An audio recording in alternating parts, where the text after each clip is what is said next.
Hello everyone, this is the last video or last class on chemical equilibrium, a thermodynamic approach. Here we are going to discuss no topic, but this is going to be the most useful lecture for you, as for the last 12 lectures what you have learned you can test it now, the extent of your learning, by solving the numerical problems what are going to be discussed here.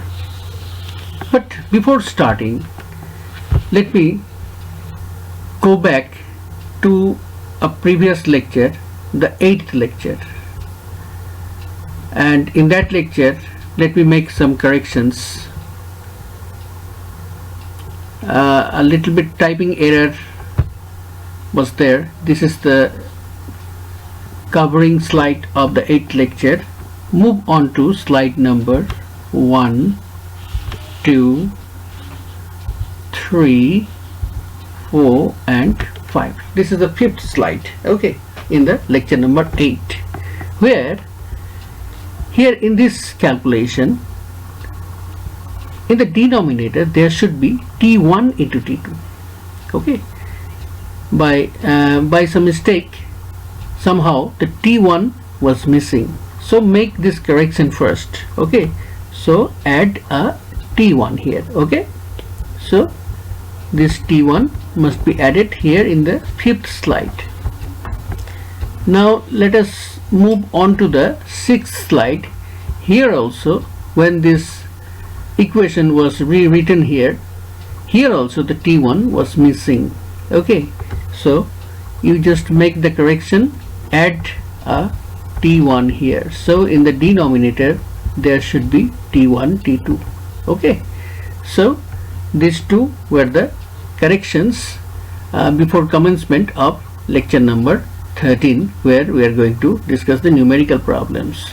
Now let us move on to the final lecture, where the numerical problems are going to be discussed, okay.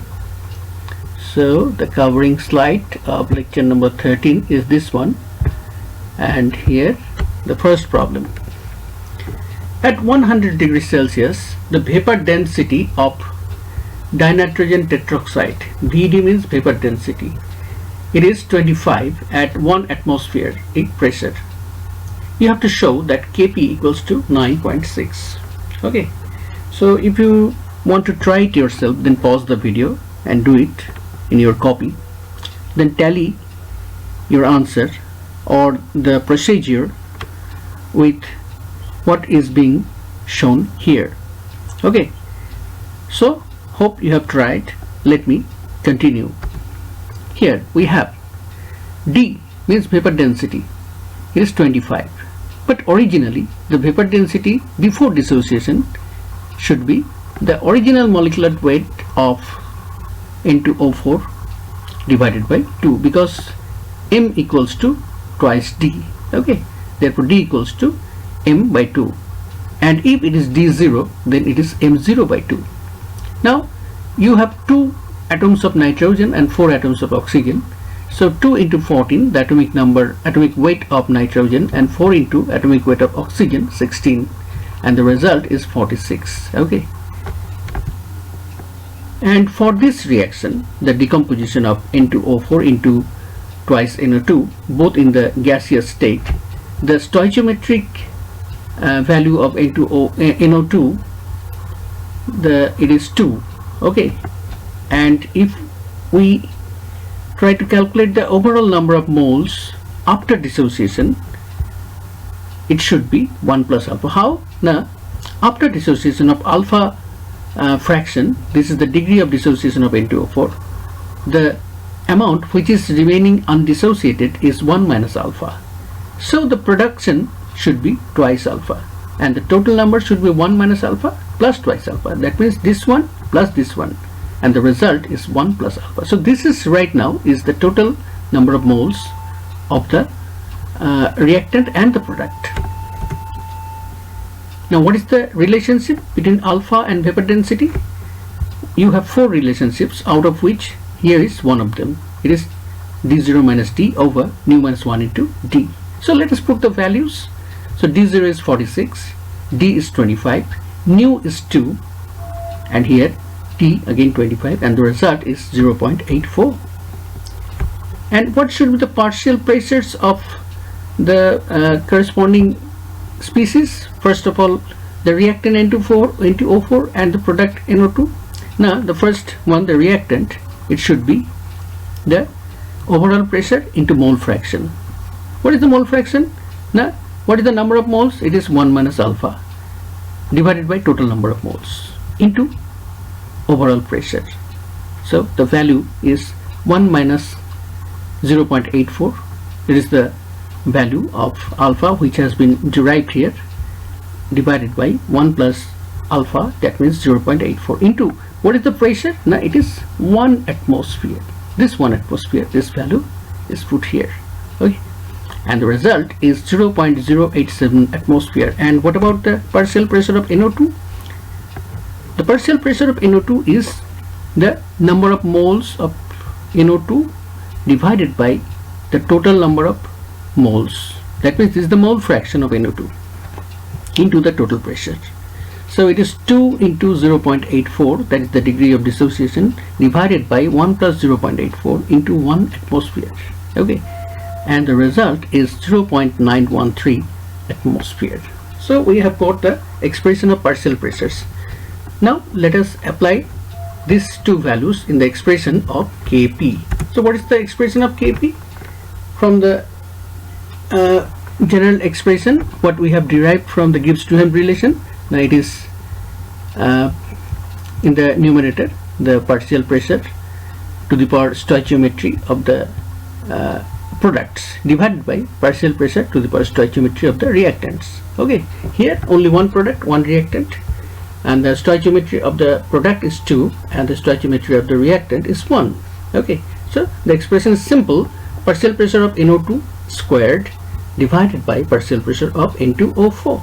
And let's put the values, respective values. The values are, the partial pressure of NO2 is 0.913 and that of N2O4 is 0.087. Okay, and the result is 9.6, hence it is proved. So this is about question number 1.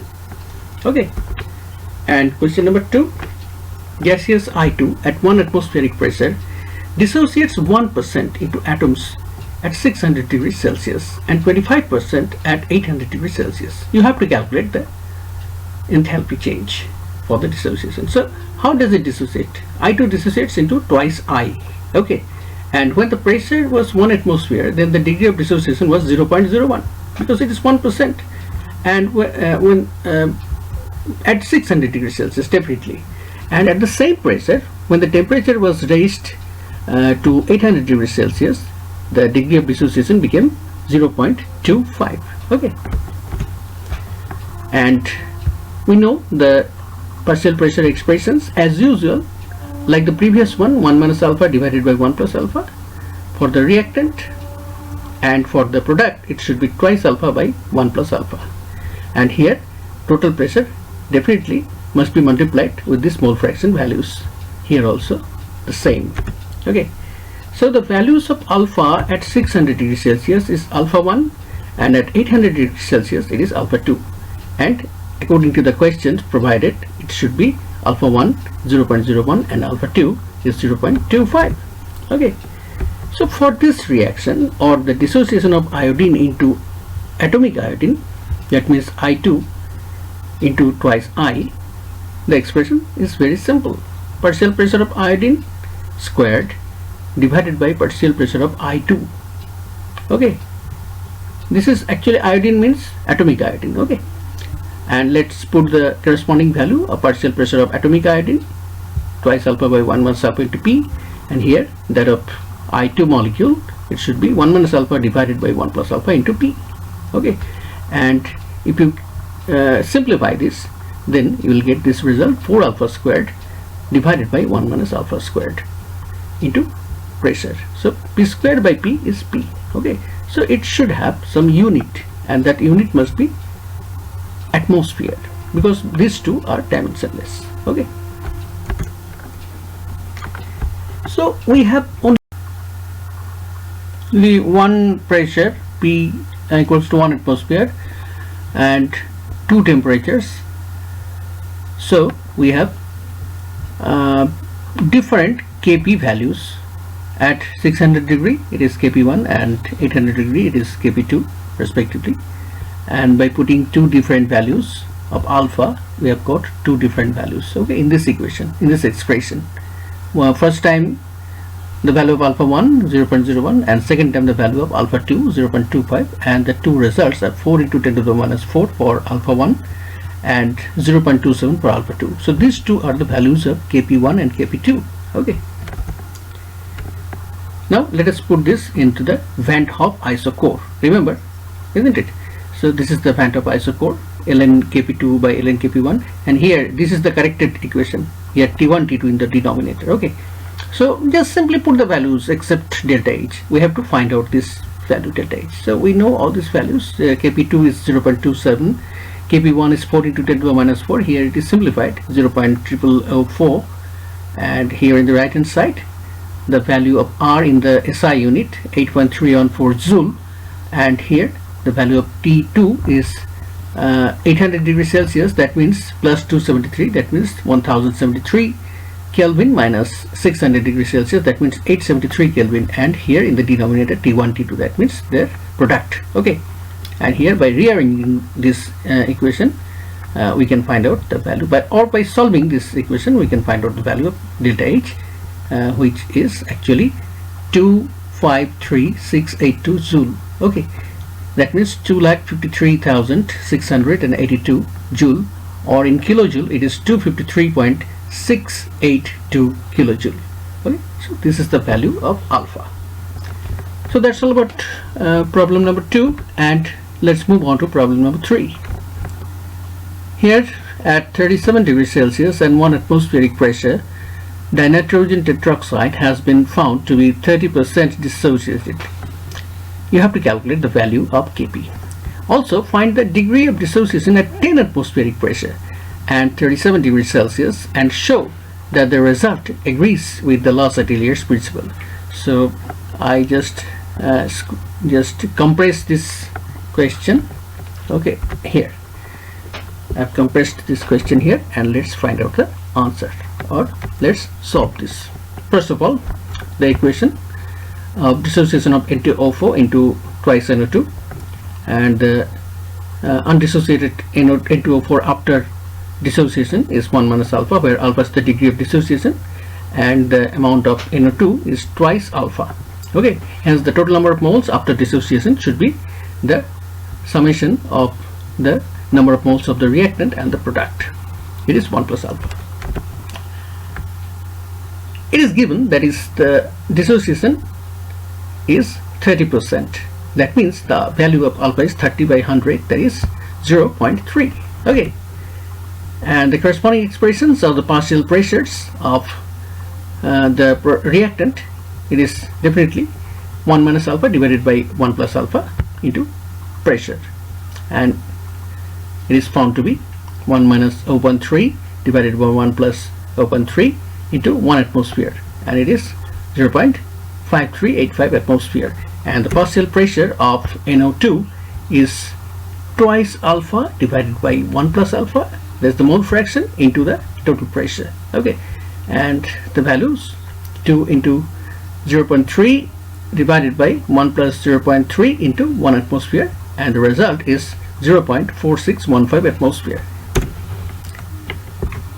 And here's the expression of Kp as usual, the partial pressure of NO2 squared divided by the partial pressure of N2O4, and the result by putting the corresponding values, this is the PNO2 means this one, PNO2, and PN2O4 means this one.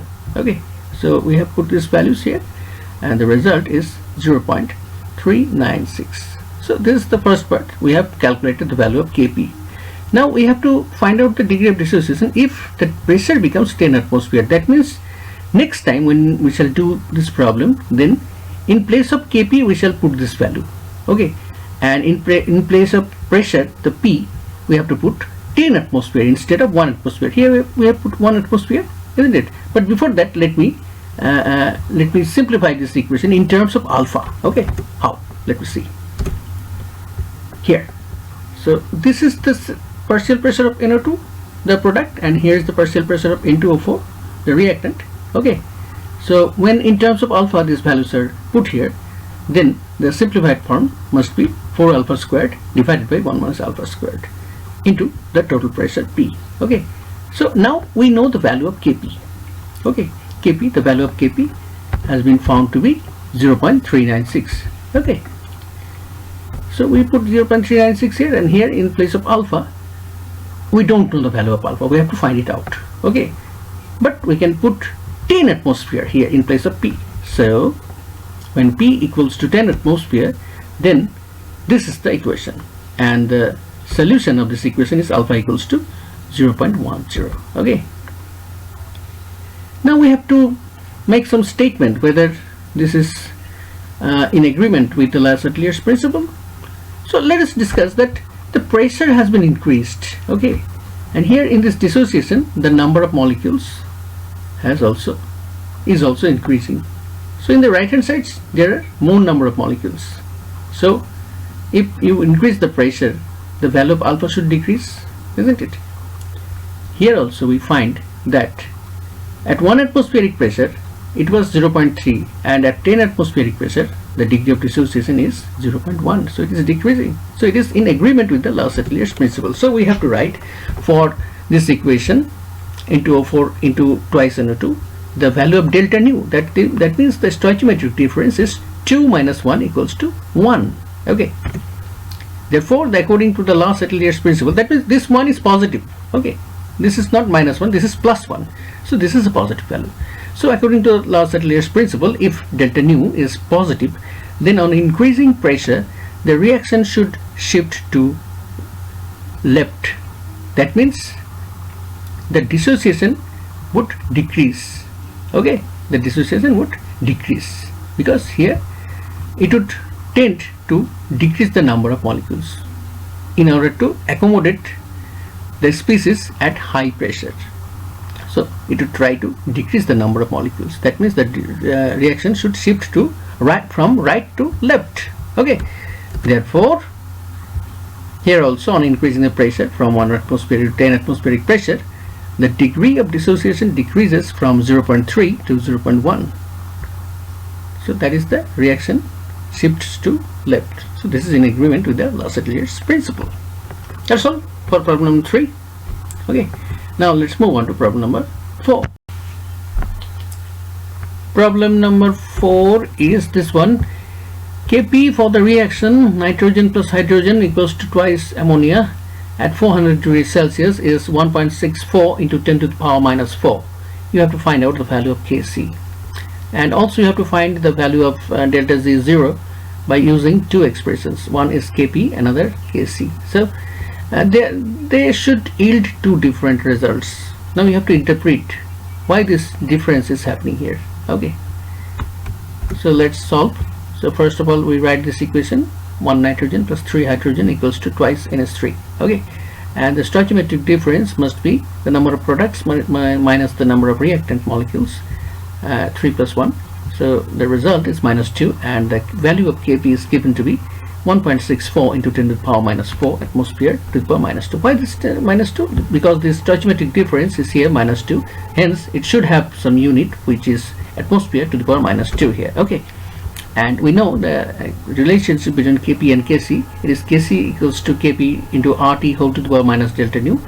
And let's put this value. The value of Kp is put here, 1.64 into 10 to the power minus 4, and the value of R in the unit of liter atmosphere per Kelvin per mole. Okay, this is 0.0821 into the temperature corresponding. It is 400 degrees Celsius. That means 673 Kelvin, and the stoichiometric difference minus 2, and the result is 0.4995. And the unit must be liter per mole whole square. Okay, just put the respective values here. Kp, in place of Kp you just put atmosphere to the power minus 2 here, liter atmosphere into divided by Kelvin divided by mole, here divided by here only Kelvin, so Kelvin cancelled out, so liter per atmosphere to the power minus 2. So mole per liter to the power minus 2, okay, into atmosphere to the power plus 2. Okay, this atmosphere to the power plus 2 would be cancelled by atmosphere to the power minus 2 here. Then you will have mole per liter to the power minus 2. That means liter per mole to the power 2. Okay, so this way the unit is coming here. Now let's put the value of Kp in order to find out the value of delta G 0. And simply here we put the value just R in terms of calorie per Kelvin per mole. Just we have to find the difference. Okay, so the most easy value of R is kept here. Okay, in both cases then you have to put 2 calorie. Okay, and here the temperature 673 and here the value of Kp, and the result is 11655 calorie per mole. Okay, and if you put the value of Kc, then the value of delta G0 is found to be 928 calorie per mole. Up to this it is okay. You are asked to find out the value of Kc, you are asked to find out the value of delta G0 in terms of Kp and in terms of Kc. You have got these 2 results, but why this difference? That is the main question. Okay, now let us interpret the 2 different values of delta Z0. First of all, we have to understand the significance of delta Z0. What about this?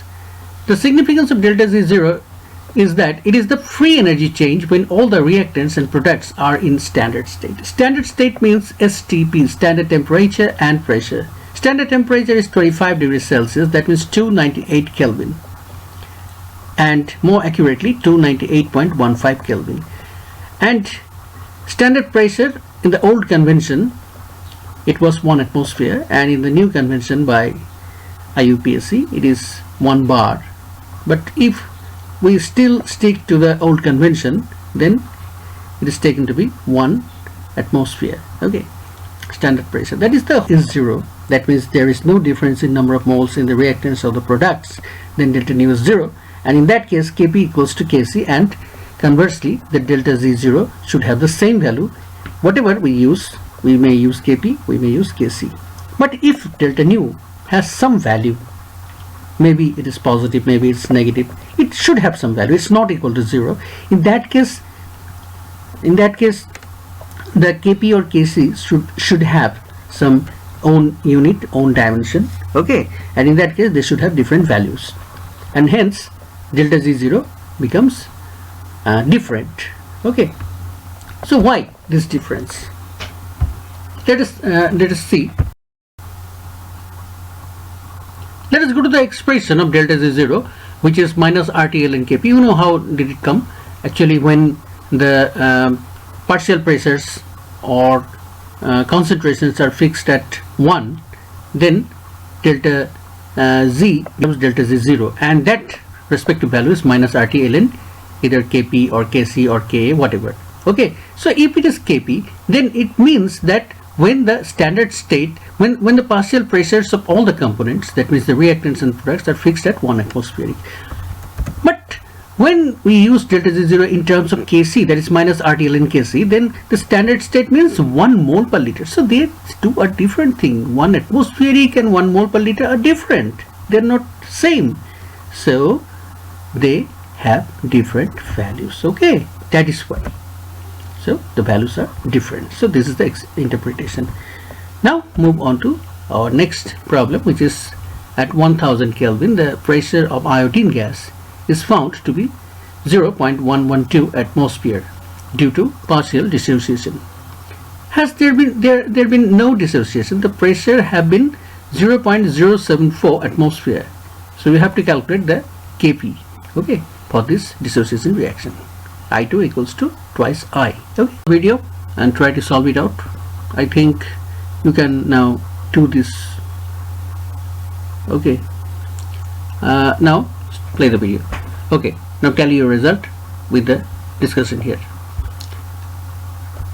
So first of all, we have to think that which parameter is kept constant. Here the pressure is changing, isn't it? So the volume must be kept constant. So here you have to write pressure has changed, therefore the volume is constant. Thus the degree of dissociation, it has the expression in terms of pressure P minus P0 over nu minus 1 into P0. P0 is what? This one. Had there been no dissociation, that means before dissociation, undissociated form, okay, that corresponding pressure is P0 here, 0.74, and the value of P is after dissociation, which is 0.112 atmosphere. So we have put all these values, and this value is the value of nu, so we have put 2 here, and the final result is 0.51. okay, so we have got the value of alpha here. And for this reaction now, I2 equals to twice I, okay, after dissociation I2 is 1 minus alpha, and the amount of I is twice alpha in terms of degree of dissociation. So the total number of molecules is this one plus this one, that means 1 plus alpha. 1 minus alpha plus twice alpha equals to 1 plus alpha. So if we try to find out the number of mole fraction of each of the components, then for iodine I2 molecule it is 1 minus alpha divided by 1 plus alpha, and in case of I, atomic I, it is twice alpha by 1 plus alpha into, these are the mole fractions, and in order to find out the partial pressures, these mole fractions must be multiplied with the total pressure P, okay, here and here also.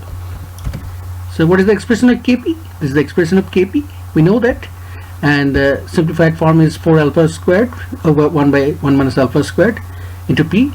We have already done this in the previous problems, and then putting the values, corresponding values of alpha, and here in place of P we are putting this value. This is the value of P, that means the pressure after dissociation. So 0.112 as usual, and the final result is 0.157 atmosphere. Yes, this Kp should have some value, it is atmosphere, because this is plus 1, the delta nu value is plus 1, so it should have the dimension of pressure to the power 1, that means pressure, and therefore the corresponding unit should be in atmosphere. Okay, so this is the value of Kp.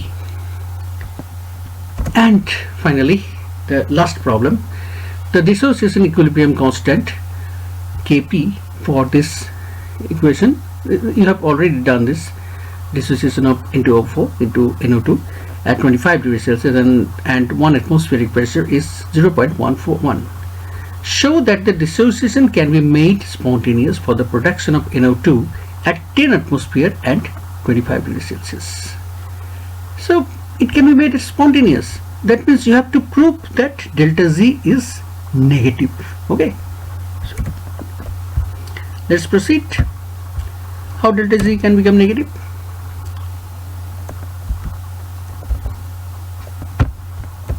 Okay, so let's recall the Van 't Hoff isotherm. It is delta Z equals to minus RT ln Kp plus RT sum over I ln Pi to the power nu I. This I, if you do not put this I here, it doesn't matter. It can be understood that here is I. Okay, this is optional, and this is Kp. Okay, this is the equilibrium at when these concentrations or partial pressures are at equilibrium. But these are what? These are at any instance of time. Okay, so at this condition, okay, what are the values, corresponding values? The values are here 1 atmosphere for NO2, this is 1 atmosphere, okay, and for N2O4 this is 10 atmosphere.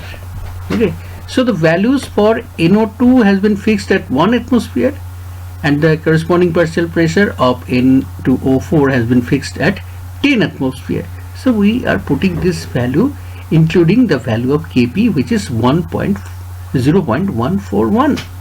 Okay, and here just simply R, the value of R is 2 calorie per Kelvin per mole. Simple, because whatever be its value in calorie, in joule, in arc, whatever, if it is positive, then it should yield a positive result. If it is negative, it should yield a negative value. Okay, so we are just putting the simple value in calorie unit. So we are putting 2 here, and more accurately 1.987, but it will increase the intricacy of the calculation. So in order to avoid it, just putting simply 2. And we have finally found that this value is minus 204.8 calorie. That means it is a negative value. A negative delta Z means the reaction is spontaneous from left to right. Okay, that means the dissociation. Left to right means the dissociation. Left to right is dissociation. This is spontaneous. So that's all about the numerical problems. Thanks for showing patience and have a nice day.